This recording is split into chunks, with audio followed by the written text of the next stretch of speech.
오늘 홍익표 신입 정무수석이 국회를 찾았어요. 그런데 민주당 정청래 대표만 만나고 그 근처에 있는 장 대표의 단식장엔 들르지 않았습니다. 대신 이석연 국민통합위원장이 방문을 했답니다. 만나보시죠. 다음에 하겠습니다. 안 만나요. 안 만납니다.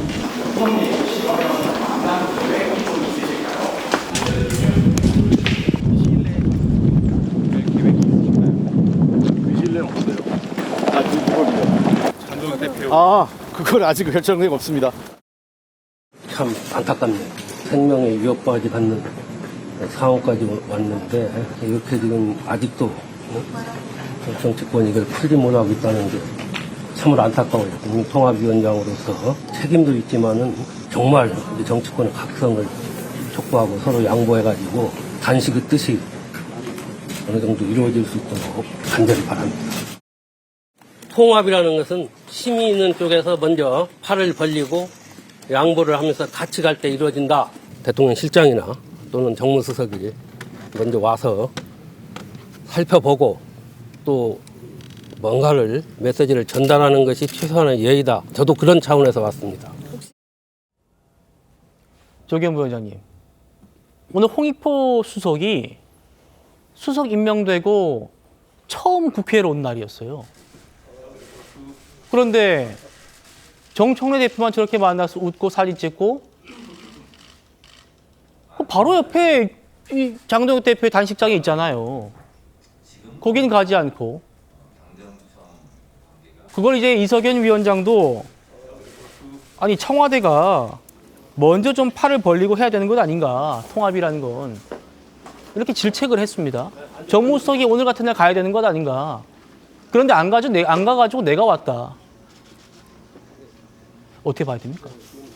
이석연 국민통합위원장이나 홍익표 정무수석이나 이재명 정부에 소속돼 있는 인사인 건 맞지만 이 사안 같은 경우에는 같이 어떤 입장을 취하기가 쉽지는 않을 것 같습니다. 국민통합위원장으로서야 당연히 원칙적으로 통합의 입장에서 지금 야당 대표의 단식을 찾아서 위로하고 중단을 촉구하고 이후에 여야의 어떤 통합의 정치 이런 부분에 대해서 말씀하실 수 있지만 지금 갓 취임한 정무수석 홍익표 수석 같은 경우에는 어떤 답을 줄 수 있는 입장도 아니고 사안 자체가 청와대가 어떤 입장을 내기엔 곤란합니다. 그런 상황에서 가서 의례적으로 지금 이 상황에서 인사한다는 것 자체가 불필요한 논란이나 오해를 불이킬 수도 있기 때문에 오히려 이 사안은 청와대에서 직접 개입하기 어렵다 이런 입장인 것 같습니다. 오늘 대통령 신년 기자회견에서도 이 상황은 여야가 대화를 통해서 풀어야 될 사안인 것이지 지금 청와대가 어떤 입장을 내거나 대통령이 답을 내거나 정무수석이 또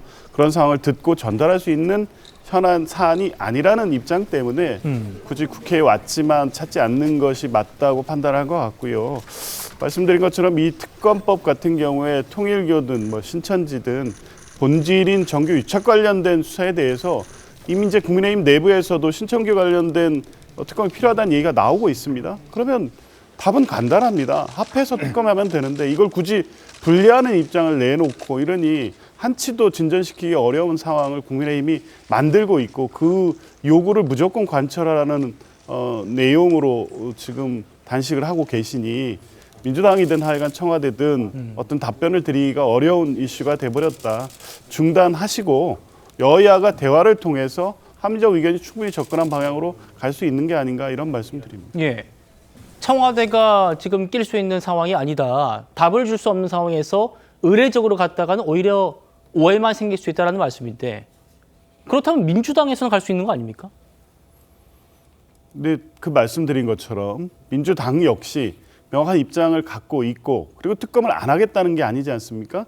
통일교와 신천지를 포함한 정교 유착 관련된 특검으로 가면 되고 양당이 지금 특검법을 내놓은 사안이기 때문에 특검법 안에서 수사 대상이라든가 추천권 관해서 충분히 의견을 접근시킬 수 있습니다. 이제 그런 협의로 나가기 전에 무조건 받아라고 던져놓고 단식부터 하시니 지금 찾아간다 한들 거기에 어떤 답을 드릴 수 있겠습니까? 충분히 입장은 이해하고 있고 알고 있으니 중단하신 후에 여야가 원내대표단을 통해서 대화를 통해서 풀어가는 그렇죠. 것이 맞다라고 봅니다. 제가 왜 이런 질문드리냐면 오늘 이재명 대통령 신년회견에서 여야 대화가 우선이다라고 말씀하셨기 때문입니다. 들어보시죠. 장동혁 대표의 그 1대1 만남 제안에 응하실 생각이 있는지. 뭐 야당 대표도 당연히 필요하면 만나는데 필요하고 유용할 때 만나야 되겠죠. 전에 봤더니 제가 하지도 않은 말 지어내가지고 정쟁을 유발하는 수단으로 쓰는 분들도 계시더군요. 뭐 그러더라도 계속 만나기는 해야 될 것 같고 지금은 여야 간 대화가 우선인 것 같습니다. 뭐든지 제가 다 개별 정당과 다 이렇게 직접 소위 말하는 직접 대화, 직거래를 하면 여야 관계나 여의도 국회에는 어떻게 되겠어요? 충분히 대화하고 거기서 좀 더 추가의 뭐 돌파구가 필요하거나 또는 대통령의 정치적 결단이 필요하거나 이러면 그때 만나는 게 맞다고 생각합니다.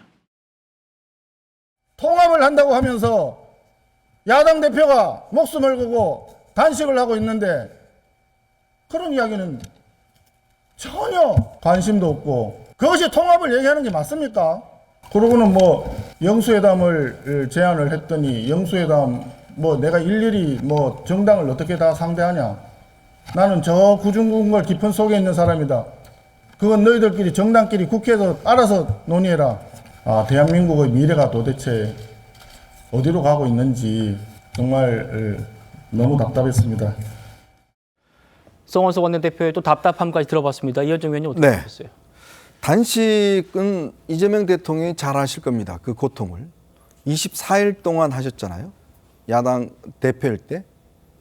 그렇다면 지금은 대통령의 신분이지만 저 고통이 얼마나 심한지를 아마 본인이 안다고 그러면 글쎄요. 지금 저렇게 그냥 이야기로 넘어갈 수 있는 상황은 아니라고 봅니다. 어제는 이재명 대통령이 그저께인가요? 이 정청래 대표와 신임 최고위원들과 만찬을 했고 아마 오늘은 또 원내대표하고 한다고 그러죠. 자, 그렇게 여당하고는 매일 만찬을 하면서 그리고 홍익표 정무석은 정무석이라는 게 뭔가 답을 가져오라는 게 아니잖아요. 정황을 살피는 겁니다. 어떤지 살피고 대통령에게 보고하고 뭐 이런 거 하는 역할이 정무석 역할 아닐까요? 근데 우상호 정무석이 있었으면 과연 이랬을까라는 저는 생각도 들어요. 근데 저렇게 매정하게 바로 옆에 있으면서 한번 들여다보지도 않고 가는 게 과연 정치인 것인지 참 정치에 아주 이 매서움을 보여주는 것 같습니다. 자, 그런데 한편으로 보면 또 야당 입장에서도 결국 국민의 지지가 있다 그러면 아마 이 여당도 꼼짝을 못했을 겁니다. 그렇다면 단식이라는 어떤 극단적인 방법으로 국민의 어떤 주목을 받는 거, 또 어떤 야당의 어떤 투쟁 의지를 모으는 거 좋습니다. 그 이어서 결국 국민의 지지를 받아야 되거든요. 오늘 지금 내란 재판에서 이 12.3이 내란이라는 게 결정이 됐지 않습니까? 예. 자, 그런 상황에서 그러면 국민의힘이 좀 더 국민에게 지지를 받고 결국 정치는요. 정당은 편들 거는 국민밖에 없습니다. 국민이 지지가 많으면 저 바로 달려왔을 거예요. 청와대에서 바로 와서 뭔가 협상을 하자고 그랬을 겁니다. 여당도 하자고 그랬을 겁니다. 안 하는 이유가 뭐겠어요? 지지율이 높기 때문에 안 하는 거예요. 본인은 이렇게 해도 지지율 안 떨어진다 생각하니까 결국 야당 대표가 저렇게 죽음을 건 단식을 하는데도 불구하고 아무도 찾아보지 않는 거 아니겠습니까? 그 서러움을 극복하는 길은 결국 지지율을 높이는 겁니다. 그 지지율을 높이면 어떻게 해야 되죠? 단식에서는 높이는 데는 한계가 있습니다. 국민이 원하는 그런 정당, 그리고 수권 정당, 그리고 기본적으로 윤석열 어게인 이 세력과 절연하면서 제대로 된 정당의 모습을 보여주는 거. 그러면 국민적 지지가 높아질 겁니다. 아마 그러면 오지 말라고 해도 아마 여당이 올 것 같습니다.